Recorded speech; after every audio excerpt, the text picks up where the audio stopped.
So we're going to talk about what is high blood pressure, who has it, the causes and risk factors, the symptoms, treatment, complications, and then prevention.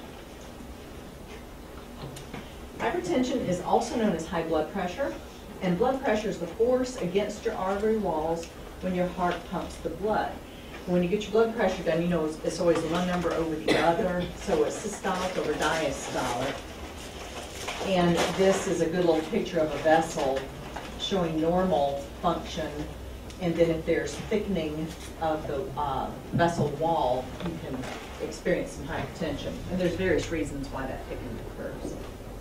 About 1 in every 3 adults in the U.S., or about 31%, has high blood pressure. That's a lot, you know, a third. About 25% of U.S. adults have pre-hypertension, so they're on their way. And just slightly more men than women have it. African Americans are at greater risk than white and Mexican Americans for developing it. So how to interpret? Again, the way you measure is systolic over diastolic. And I remember taking pressures before we had all the little fancy devices where you had the stethoscope in your ears and you listened and all that. It was actually kind of fun, I think, that test. So the systolic, the number at the top, measures the heart contracting, squeezing out the blood. And then the diastolic is the heart relaxing. Okay? So how to interpret. A normal reading is somewhere in the range of 120 over 80. High blood pressure, hypertension, is considered higher than, greater than 140 over 90. Pre-hypertension would be if it's about a little bit over 120 over 80, but lower than that, 140 over 90. So in that bracket there is considered pre-hypertension. We didn't used to talk about pre-hypertension, but again, we've got so many people moving toward all these diseases. We now have parameters for pre-diabetes. We have parameters for pre-hypertension. And it's very important to catch those things so that people don't go on into disease. It's somewhere along the way, it seemed as though it were just the next step of life that you get sick and you get on all these medications, and that's not right. It's not normal. It's not good. And we need to identify when we're headed that way and turn and do something about it and get off that path. If you are dealing at all with high blood pressure, if your doctor, your nurse practitioner, your dietitian thinks that you might be headed that way, they might issue you a blood pressure tracking chart. Real important to fill that out and bring that back next time that you are seen, because it's not just like a lot of measurements, and even with our lab report, it's not so much just one number on one day, it's the trend. Okay? And this is also very, very important if you're having to track your blood sugar levels. If your doc says do it, take it in. So next time you go, they can see it. Okay, types of high blood pressure or hypertension. There's primary hypertension, also called essential hypertension. Don't know why, it just happens and develops slowly over the years. And there's secondary hypertension caused by another condition. Kidney problems, adrenal gland tumors, certain types of medications can add to that, and even some congenital things, some blood vessel conditions that you are born with. So there's primary and there's secondary.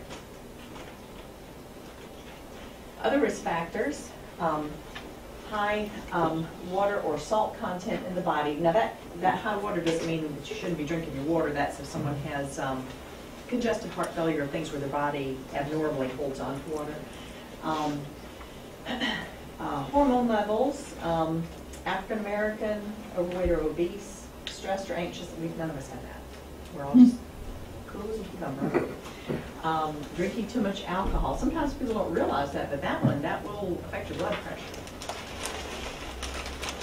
High salt diet, we pretty much all know that. Family history of hypertension. Diabetes, that's tied to it. Smoking and tobacco use. Age, lack of activity, and sleep apnea. These are just some numbers off of our lab report. About those. All right, symptoms of hypertension. And this is key here. Most of the time, you just feel fine, everything's fine, you don't really notice. It's called the silent killer. So you need to be aware. If your blood pressure is high, you might experience some of these symptoms. Headache, dizziness, nausea, fatigue, vision problems. That's if it's up and kind of staying up over a little period of time. So just be aware of that. Okay, if high blood pressure, if hypertension goes for long periods of time without proper control, these are the things that can happen as a result. Chronic kidney disease, heart attack and stroke, heart failure, vision problems, aneurysm, and memory loss.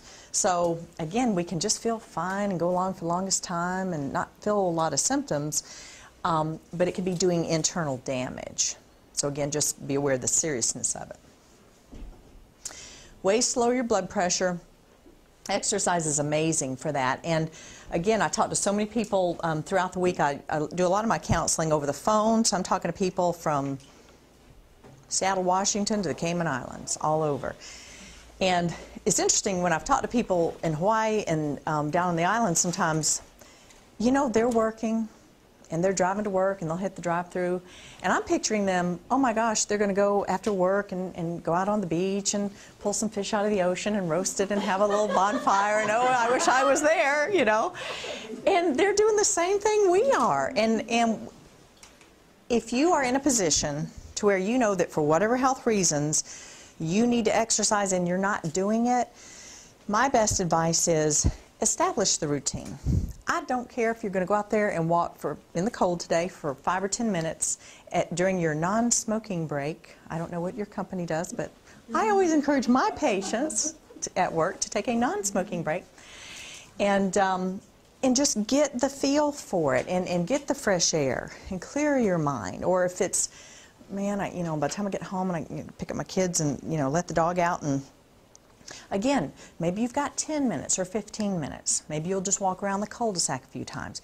Honestly, that length of time in the beginning stages of an exercise routine, it's okay. Start where you are at and with what you can do and the time you have to do it. But I tell you, once you get that routine down, somehow magically you start carving out more time. You feel so good, and nothing's going to get in the way. And nothing will get in the way of that time, and it is your time. And I'll just say, for women, you know how we tend to be. We take care of everybody but ourselves. One of the best things you can do for yourself and for your family and everybody else that you care about is to get your regular exercise so that you have that time to yourself. You have that, you're building your health, you're staying healthy. You will thank yourself in the years and the decades to come if you establish that routine now. So, exercise, smoking cessation, not drinking too much, reduce stress, which is tied right to exercise, achieve or maintain a healthy weight, take medications if they've been prescribed to you, check your blood pressure frequently throughout the day. Now that, doing that and how often depends on your own situation, but if your doc wants you to do it, you need to do it. And then your diet. Okay, now we're on to a little more my specialty area. I'm a registered dietitian, so diet is my main thing. The ways to lower your blood pressure: to eat a heart-healthy diet, low in sodium, and the American Heart Association recommends 1,500 milligrams per day. Not that long ago, maybe even 2 years ago, we were saying 2,400, which is about the amount of salt in sodium in a teaspoon of salt. And it's been reduced within the last year and a half to 1,500, just so you know. There is a diet for blood pressure known as the DASH diet, and sometimes you may hear of that, or if you need that, they may hand you the handout at the office. It's a really healthy diet. It's basically a good healthy diet, similar to some diabetic diets, similar to Mediterranean diet, but just watching the salts is very healthy. Get enough potassium, and again, speak to your doctor dietitian first to see if you need to limit it. That's because some medications for high blood pressure are called potassium sparing, and you may have other medication reasons that you just need to be aware of what you're doing with your potassium. Some salt substitutes like Morton Light Salt, the little skinny light blue canister, that's potassium chloride. Do not go out and buy potassium tablets and take them. You could do some real serious damage to your heart. Potassium is important and you need it, but you just need to know in regards to all those things, your medications, your needs for potassium or not. In terms of get enough potassium, get a lot of good fruits and veggies to get your potassium, okay? Okay, so looking at the sodium numbers here, what is the current consumption compared to what is recommended? We were just talking about the current, I wonder, do I have a little pointer on here? Okay. The newer recommendation, 1,500 milligram, and then the former recommendation, it's right at 2,000, it's about 2,400. And then on average, people are consuming around 4,000 milligrams of sodium, so more than twice what we should have. It's a mineral. It's going to enter into the body chemistry. It's going to do stuff, so that's not good. So in terms of what does your body actually need just to function properly, all you really need is 500 milligrams of sodium. So new recommendation, keep it to 1,500 milligrams. Old was 25, 24 milligrams. Current consumption's around 4,000. In order to limit your sodium, read your food labels, and your food labels will have it on there. Now, let me quickly say, don't eat a whole bunch of foods that have labels. First of all, that's, you know, it still cracks me up to go into the produce section and there's a little sticker on every pear and every tomato, and, you know. But in terms of the nutrition labels, you can find the amount of sodium on those labels. They're required to put it on there, and remember that the amount of sodium is going to be listed for the particular serving size. So always check your serving size first, okay? Let me grab a little handout for y'all. I have a handout that has this information on it. Thank you, dear. All righty. Sure. Thank you. Thank you. Great idea. Y'all can just take one of these and pass it around. So always check your serving size, and there's other information too on that handout in regards to label reading. Okay. And just so you know, when you're looking at the front of the package, if the package is listing the food as being low sodium, that means they have to, it can only contain 140 milligrams or less per serving. That's what the rule is. Kind of a ballpark idea is to strive for less than 400 milligrams per serving of foods that you're, you know, so when you're shopping, because if it's more than that, it's kind of hard to keep your total daily intake to where it should be. And again, 1 teaspoon of salt, I would say 24, but 2,400 milligrams of sodium and about 1 teaspoon of salt. And that's a measured, measured leveled off teaspoon. Okay, where does salt intake come from? The little purple or blue section up there, naturally found in foods. The deep red section, salt shaker, and then that whole white section, or 3/4 of the pie, processed foods and meals away from home. And that's just so true. Salt intake comes mostly from our processed foods and restaurant meals. It just does. Okay. Be on the lookout for words that indicate high sodium, like smoked, cured, barbecued. I'm Southern too. I love my barbecue too. Seasoned, sodium, MSG, baking soda, pickled, au jus, soy sauce, broth, brined, and even spicy. Another word, blackened. You know, if you ever go out and you have the whatever fish blackened. One thing that I always teach my patients is when you do go out to eat, request no added salt or light on that blackening seasoning, please. You know, any of those kinds of requests to a server, they've heard that before, and that's not hard to do. If you're having their soup of the day, it is what it is. But if they're going to stick your piece of chicken or fish under the broiler, they don't have to add salt to it. So just to be able to say, no added salt to my meal, please. It can make a big difference in the end result. And you're still going to get plenty of salt in that meal.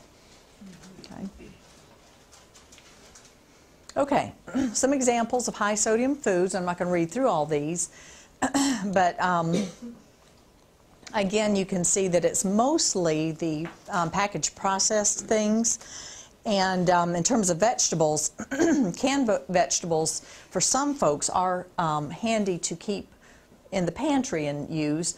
And there's a lot of low sodium versions of canned vegetables nowadays. So it's really easy to adjust that.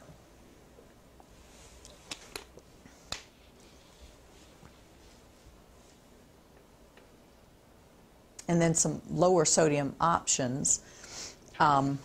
Lower sodium choices like the soups, the fresh meats and poultry, not the processed, fresh and frozen vegetables, looking for lower salt snacks. And then just be kind of cautious when you're choosing your spices. And you're paying a lot more. Say if you got onion salt instead of onion powder, you're paying a lot more for that salt in that little bottle. So it's better for your health and better for your wallet to get the regular unsalted version of a seasoning. Alrighty, cooking tips. Avoid adding salt, obviously, to your foods. You can rinse your canned vegetables and beans.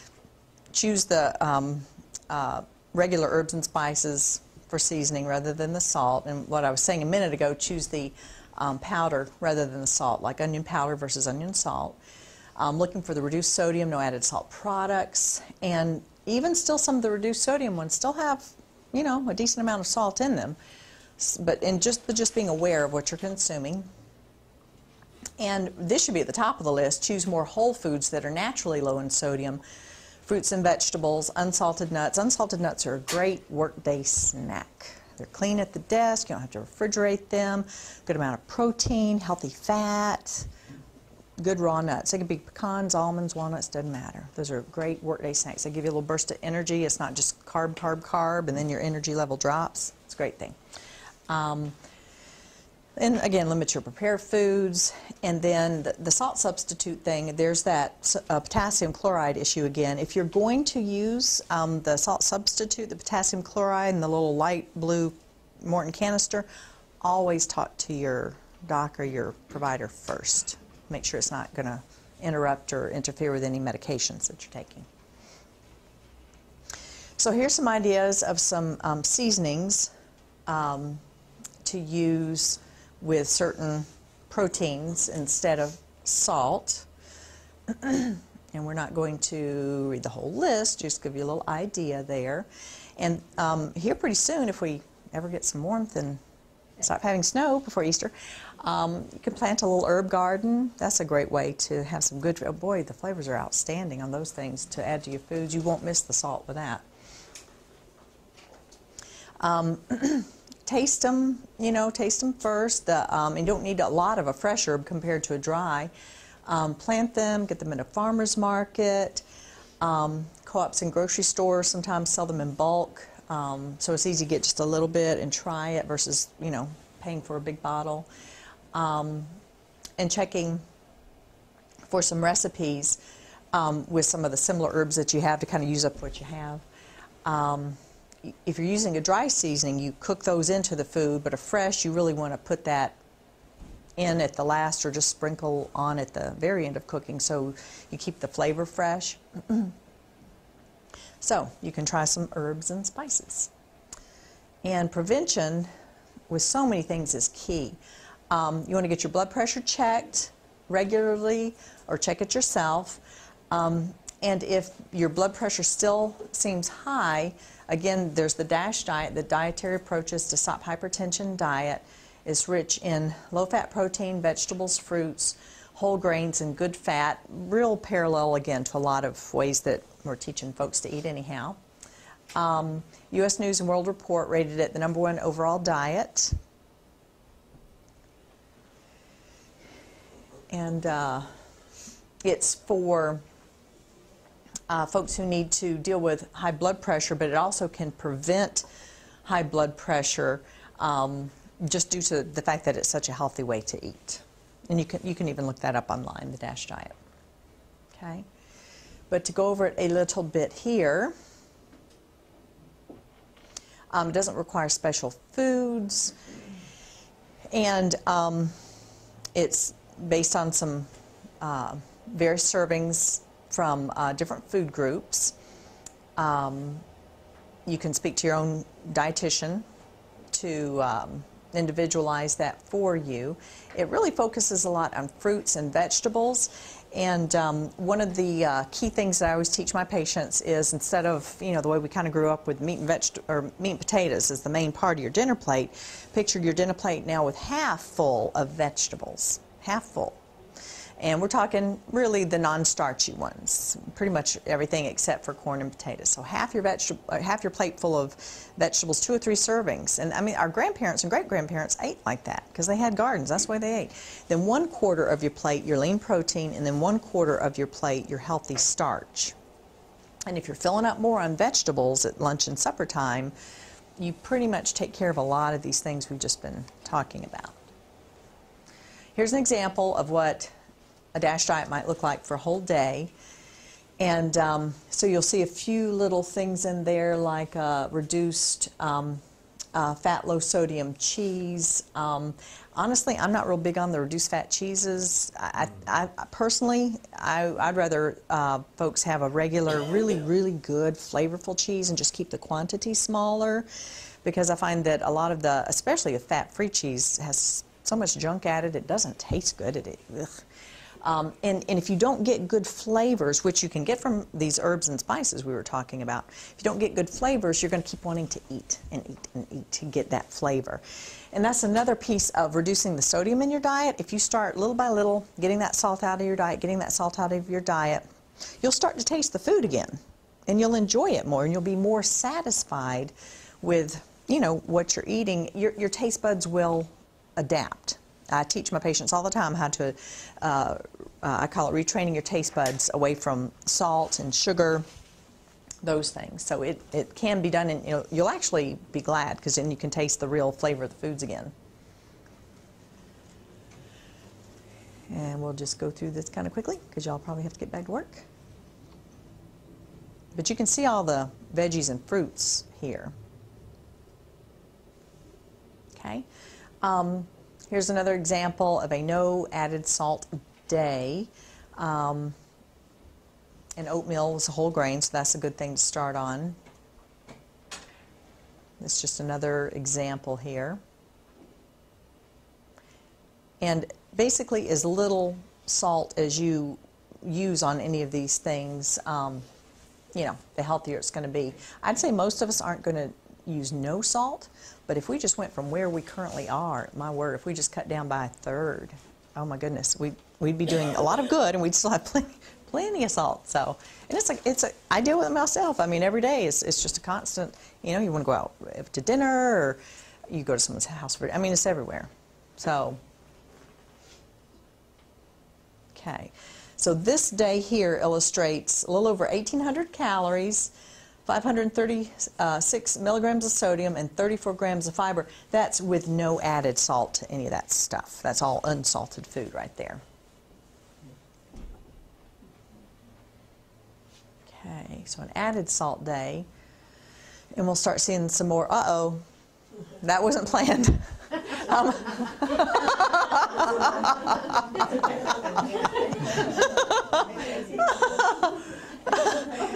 We'll start seeing some more processed and restaurant foods.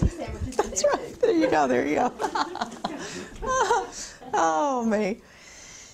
So that day, same calories, ends up being over 3,600 milligrams of sodium, and not quite the fiber either, as a matter of fact. So it's real easy to get too much, and those aren't, you know, I mean, the burger and fries, we like those from time to time, but that's not nourishing as much to our bodies. So that just gives you a comparison from just pretty typical foods that you would eat, you know. Okay, comparing some labels here. Let's see here. One of those pot pies, besides all the saturated fat, they're good. I mean, Marie knows what she's doing, but ooh, goodness gracious.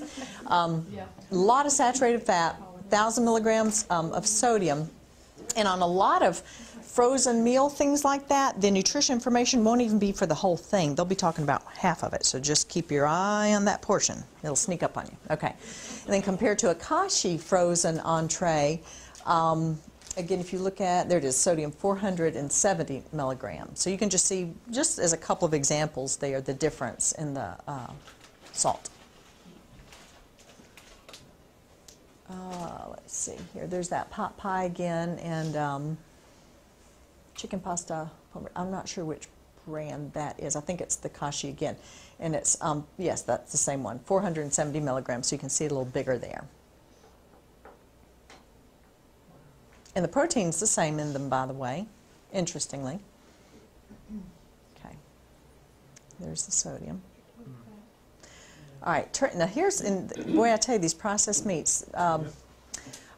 Plain ground turkey, and that's a good thing to keep on hand for quick meals at home. You can make a nice little turkey burger, either to eat with a bun and all that, or just have as your meat for the dinner. And children usually like that. You know, just heat up the iron skillet and let it get all caramelly brown, and it's yummy.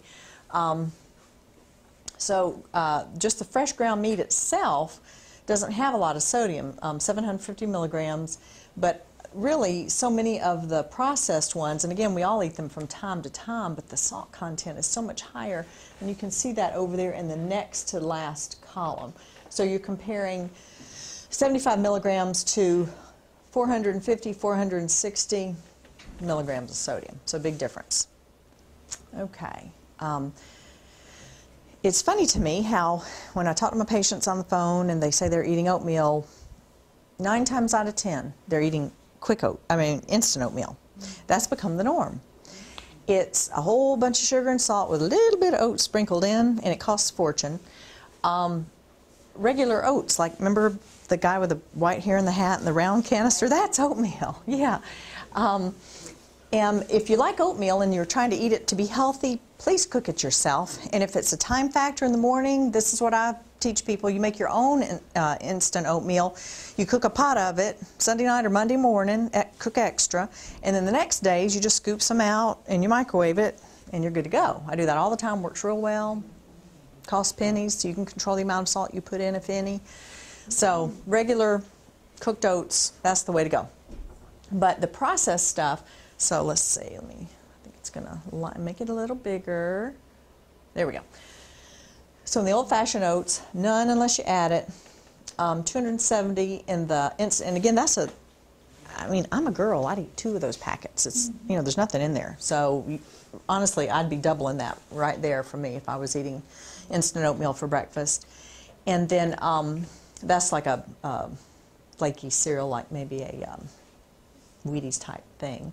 So again, you're going to get more sodium in the processed cereals, okay?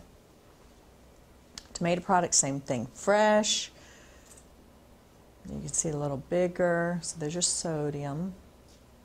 And there's some naturally occurring, that's normal, but you're going to get so much more in the canned. And I use my canned tomato products too. Look for the low sodium though, they have them. They even have the salt-free now.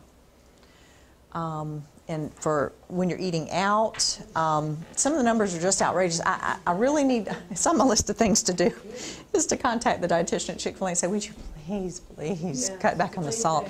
Their food is so good, but it's just killer salty. I have found though that the grilled chicken sandwich at Wendy's, I don't know if there's any salt in that. It tastes very low, if not salt-free. Just saying, and I love Chick-fil-A. But these fast food sandwiches that we love, in addition to all the fat and everything else, my word, so much salt. And even like the Chick-fil-A sauce, sometimes those sauces and things we put on are that, oh my, a lot of salt going on there. You can always have them leave sauces off, or tell them on the side, or light, or add just a little. There's just many, many ways. You just stay in control of what you eat, okay? Pizza, you know, 400 or 500 per slice. Oh, look at there, Subway sandwich. Anyway.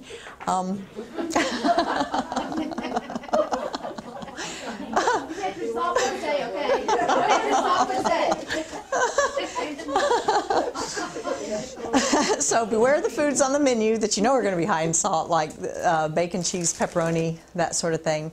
And avoid those words on the menu, or have them adjust the seasoning, like the blackened. And ask your server how it's prepared, and ask them to adjust it a little bit. limit your salty condiments, the sauces and things. Try to avoid the salt shaker, and then choose vegetables over sides like French fries or the loaded potatoes. And by the way, when you do want to have your French fries, tell them you want them unsalted, and you can get them unsalted.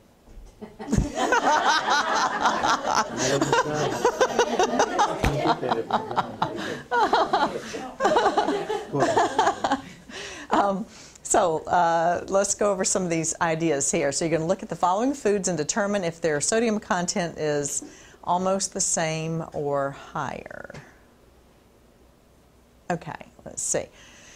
So portion size the same, 3 ounces of the fat-free Healthy Choice Deli ham or the turkey. Okay, your ham's higher. Okay, That's fine. Turkey. let's see. Oops, wait a minute, let me go back to the, there we go. So, it's about the same, like y'all were saying, is about the same. All right, so cooked instant brown rice and cooked regular brown rice. Which one would be? Instant. Be higher. And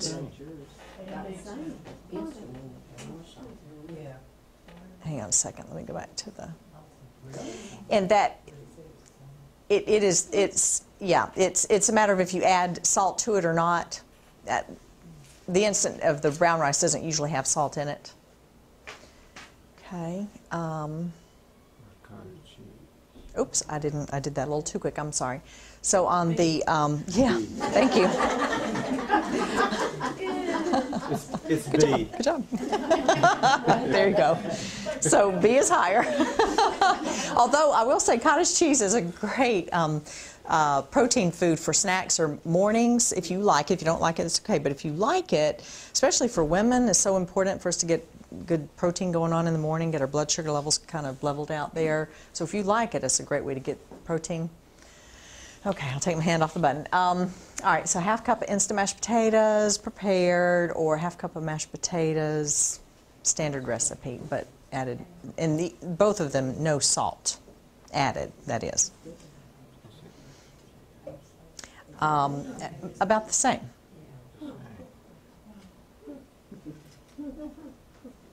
Okay, all righty.